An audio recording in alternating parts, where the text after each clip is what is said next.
তো কেমন হবে তুমি একবার চিন্তা করো তো। তোমার গার্লফ্রেন্ড বা তোমার প্রথম ভালোবাসা যদি তোমাকে প্রথম ছেড়ে চলে যায়, তখন আপনি কষ্ট পেতে পেতে মরে যাবেন। আজকের মুভির গল্প এরকম একটা ছেলেকে নিয়ে। তার নাম হলো উইল, এবং তার গার্লফ্রেন্ড তাকে ছেড়ে চলে যায় সে গরিব বলে। তো গল্পটা শুরু হয় একটা মেয়েকে নিয়ে যে কলেজে যেতে অনেকটা দেরি করে ফেলেছে, যা দেখে টিচার অনেকটা রাগান্বিত হয় এবং তাকে বকাঝকা করতে থাকে। কিন্তু আমরা তখনই দেখতে পারি উইল নামে সে ছেলেটা সে মেয়েটার দিকে খুব অদ্ভুতভাবে তাকায়, কারণ উইল তাকে পছন্দ করে। কলেজ শেষ হওয়ার পর যখন উইল বাড়ি ফিরছিল, তখন তারা এক গাড়িতে বাড়ি ফিরছিল। তখন উইল দেখতে পারে সে মেয়েটা অনেক সুন্দর এবং তার দিকে অদ্ভুতভাবে তাকাচ্ছে, আর ওই মেয়েটাও তাকে বুঝতে পারে যে তাকে পছন্দ করে। কিন্তু উইল জানতো না মেয়েটা তার দিকে নজর রাখছে, কারণ ছেলেটা তাকে এমন ভাবে তাকাচ্ছে মেয়েটা হয়তো কিছু একটা বুঝে গেছে। কিন্তু উইল জানতো না তার বাসা যেখানে, তার পাশের বাড়িতে সে মেয়েটা থাকে। মানে কি অদ্ভুত তাই না, মানে তার পাশের বাড়িতে ওই মেয়েটা থাকে। তখন তো সে অনেকটাই খুশি হয়ে যায়, কারণ মেয়েটা গ্রাম থেকে শহরে এসেছে আজই, এবং তার বন্ধুকে এটা শেয়ার করে। এবং উইল তার বন্ধুকে বলতে থাকে যে আমার একটা মেয়ে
করতে চাই, এলোমেলো জিনিসগুলো আমি সবকিছু ঠিক করতে চাই আমার মনের মতো করে। তারপরের দিন ক্লাস টিচার তাদের সবাইকে ছুটি দিয়ে দেয়। তারপর উইল আর কেলি একটা বড় বিল্ডিং এর ছাদে যেয়ে অনেকক্ষণ কথা বলে। তারপর উইল বাড়িতে এসে নিজেকে জোয়ান বা স্মার্ট দেখানোর জন্য চুলগুলো ঠিক করতে থাকে, যাতে কেলি তাকে পছন্দ করে। সেদিন তারা দুইজন কলেজের ছাদে যেয়ে তাদের পার্সোনাল লাইফগুলো শেয়ার করতে থাকে। উইল বলে যে আমি ছোটবেলার থেকেই গ্রামে থেকেছে। উইল বলে যে আমার গ্রামটাই ভালো লাগে। তারপর ক্যালি বলে যে আমার এই শহরটাই ভালো লাগে, গ্রামটা আমার ভালো লাগে না, গ্রামটা কেমন জানি লাগে। মানে তারা দুজন তাদের দুজনের পার্সোনাল বিষয়গুলো শেয়ার করতে থাকে। তারপর ক্যালি বলে উইলকে যে আমি কষ্ট সহ্য করতে পারি না। তারপর উইল বলে যে আমার কোনো কথা যদি তুমি কষ্ট পেয়ে থাকো তাহলে আমাকে মাফ করে দিও। তারপর তারা সে বাড়িতে চলে যায়, মানে পুরাতন বাড়িতে। এই বাড়িটা তাদের নিজের মতো করে সাজাবে, যাতে বাড়িটা দেখতে অনেক সুন্দর লাগে। উইল তো পুরা ক্যালির প্রেমে পুরো হাবুডুবু খেয়ে শেষ। উইল ক্যালিকে বলে যে তোমার কি কোনো বয়ফ্রেন্ড আছে? ক্যালি তখন বলে যে তুমি কি তাকে দেখতে চাও? ক্যালির মুখে এই ধরনের কথা শুনে উইল তো পুরোপুরি নারাজ হয়ে যায়, মানে মন খারাপ করে থাকে। তারপর তাকে জিজ্ঞেস করে যে আবার তুমি কি কাউকে পছন্দ করো? তখন ক্যালি বলে যে আছে আমার একটা পছন্দ, যে বড় লম্বা ছেলে, টাকা পয়সা অনেক থাকবে, যে আমার দায়িত্ব নিতে পারবে। এটা শোনার পর তো উইল তো অনেকটা হাসি ঠাট্টা করে, মানে মজা করে তার সাথে। ক্যালির মুখে এই ধরনের কথা শুনে উইল অনেকটা নারাজও হয়, আবার হাসিও পায়, কারণ উইল তো অনেকটা গরিব ছিল। এটা নিয়ে তার মন খারাপ করে বসে থাকে রাতের বেলা। উইলের কথাগুলো রাতের বেলা তার বন্ধুর সাথে শেয়ার করে এবং তাকে বলে যে আমি গরিব বলে কি একটা মেয়েকে ভালোবাসতে পারবো না। তখন তার বন্ধু তো খুশি হয়ে যায়, কারণ তার বন্ধু প্রেমে পড়েছে। এবং তার বন্ধুকে জিজ্ঞেস করে যে তুমি কার প্রেমে পড়েছো, তার নাম কি? তখন তার নাম বলে দেয় যে ক্যালি। তখন উইল তার বন্ধুকে বলে যে আমি গরিব বলে কি আমার প্রিয় মানুষটাকে পাবো না? তার বন্ধু তাকে বলে যে ভালোবাসা গরিব ধনী দিয়ে হয় না। আমি তোমাকে কয়টা বুদ্ধি দিচ্ছি যাতে তুমি তার সাথে যেতে পারো এবং তার সাথে কথা বলে নিজের সম্পর্কটা বাড়াতে পারো, কারণ তাকে জানিয়ে দেওয়া উচিত যে তুমি তাকে ভালোবাসো। তার বন্ধু যেন তার কনফিডেন্সটা বাড়িয়ে দেয়। তারপরের দিন উইল ক্যালিকে নিয়ে ঘুরতে যায়, কারণ তার আজকে জন্মদিন ছিল। এবং তারা ঘুরতে ঘুরতে ট্রেন লাইনে চলে আসে এবং সেখানে তারা একে অপরে হাঁটতে থাকে এবং অনেক কিছু তারা জিজ্ঞেস করতে থাকে। তারপর উইল ক্যালিকে বলে যে আজকে আমার জন্মদিন স্পেশালে তোমাকে একটা পার্টি দিব, চলো আমরা একসাথে যে খাবার খাই। তারপর খাবার খাওয়ার সময় উইল ক্যালিকে বলে যে তোমার স্বপ্ন কি? তখন ক্যালি বলে যে আমার স্বপ্ন একটা ডাক্তার হওয়া, এমন একটা বড়লোক ছেলেকে বিয়ে করা এবং একটা সুন্দর ঘর বানাবো। এই কথা শোনার পর তো উইল অনেকটা মন খারাপ করে। তারপর উইল ক্যালিকে বলে যে যদি আমি কখনো সফল হতে পারি তাহলে তোমার জন্য একটা সুন্দর ঘর বানাবো। তারপর উইল একটা কাগজের মধ্যে তার ঘর আর্ট করতে থাকে, আর এটা দেখার সাথে সাথে তো ক্যালি অনেকটা খুশি হয়ে যায়। তারপর রাতে তারা ট্রেনের অপেক্ষায় একটা স্টেশনে বসেছিল, তখনই ক্যালি ঘুমিয়ে যায় এবং তার উপরে কাঁধ রেখে।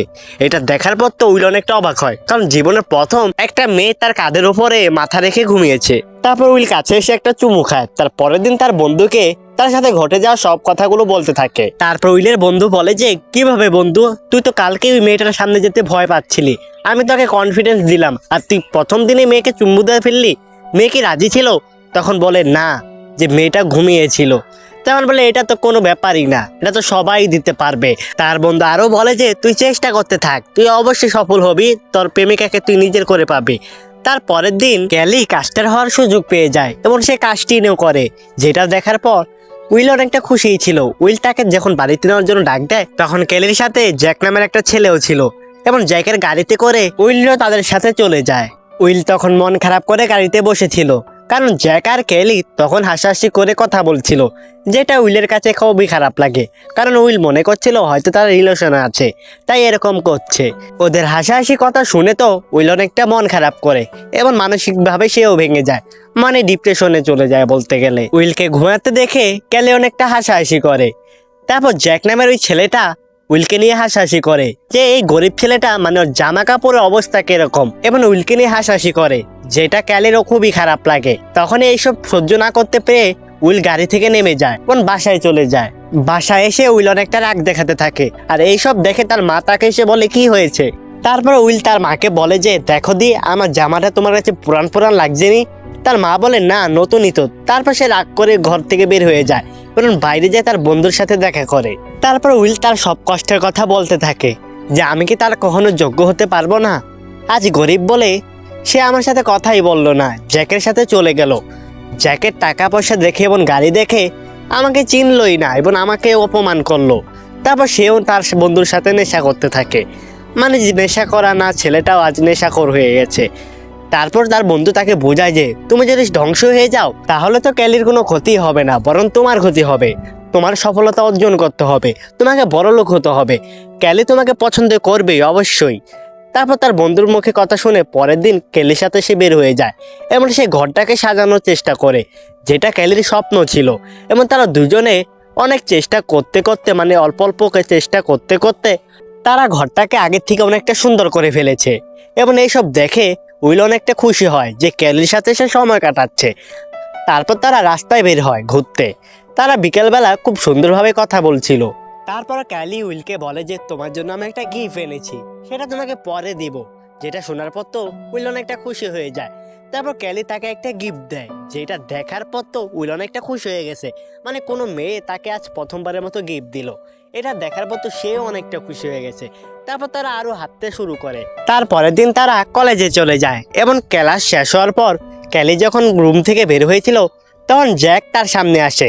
জ্যাক এসে বলে যে চলো আজকেও আমরা ঘুরে আসি। তখন ক্যালি বলে যে না, আজ ঘুরতে যেতে পারবো না, আজ আমার কাজ আছে। যখন সে চলে আসতে চায় তখন আবার জ্যাক বলে যে কাম পরেও করতে পারবা, আসো আমরা ঘুরে আসি। অনেকবার বলার কারণে ক্যালি তার সাথে যেতে রাজি হয়ে যায়। আর অন্যদিকে উইল ক্যালির সে ঘরের ডিজাইন করছিল যে ঘরটা কিরকম হবে। অনেক চেষ্টা করার পর ফাইনালি সে সফল হয়ে যায় স্কিপ আঁকতে।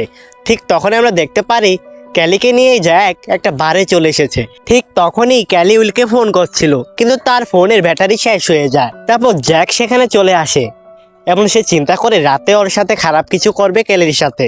এই চিন্তা করে সে মদ পান করতে থাকে দুইজনে। তারপর গভীর রাতে ক্যালিকে নিয়ে তার বাসায় চলে আসে জ্যাক। তখন তা উইল দূর থেকে দেখছিল।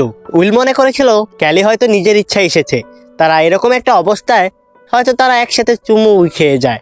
তারপর জ্যাক ক্যালিকে নিয়ে তার বেডরুমে চলে যায় এবং বেডরুমে যাওয়ার পর তাদের আর কোনো শব্দ আসে না। এটা দেখার পর তো উইল অনেকটা রাগান্বিত হয় এবং অনেকটা কষ্টও পায় বলতে গেলে, মানে জ্যাকের জন্য তার জীবনটা শেষ। এখন অনেক কষ্ট পায়, এমন কাঁদতেও থাকে বেচারা। আর এরকম রাগ করে যে তার জীবনসঙ্গীকে সে হারিয়েই ফেলেছে। এবং তার বন্ধু তাকে বোঝায় যে হয়তো তুই ভুল দেখেছিস, কিন্তু তার নিজের চক্ষু দিয়ে তো সে দেখেছে। তো পরের পার্টের জন্য তোমরা অপেক্ষায় থাকো। পরের পার্টে হয়তো পারে তাদের দুজনের মিলও হয়ে যেতে পারে। আর জ্যাক কেলিকে নিয়ে বেডরুমে নিয়ে কি করলো এবং এইসব জানতে তোমার পরবর্তী পার্টের জন্য অপেক্ষা করতে হবে। যদি তোমরা চাও খুব তাড়াতাড়ি আমি নিয়ে আসবো পরের পার্ট, তো অবশ্যই তোমরা কমেন্ট করে জানাবা আর চ্যানেলটা সাবস্ক্রাইব করে নোটিফিকেশনটা অল করে দাও, যেন আমার পরবর্তী ভিডিওটা তোমার কাছে খুব তাড়াতাড়ি চলে যায়, যাতে তুমি দ্বিতীয় পার্টটাও দেখতে পারো। তো সবাই ভালো থাকো, খোদা হাফেজ। আবারও দেখা হবে কোনো নতুন একটা ভিডিওতে।